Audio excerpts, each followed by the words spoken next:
بسم الله الرحمن الرحيم كلا إن كتاب الفجار لفي سجين وما أدراك ما سجين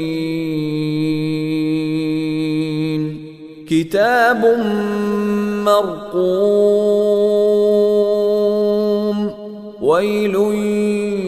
يومئذ للمكذبين الذين يكذبون بيوم الدين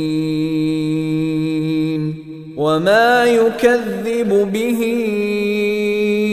إلا كل معتد أثيم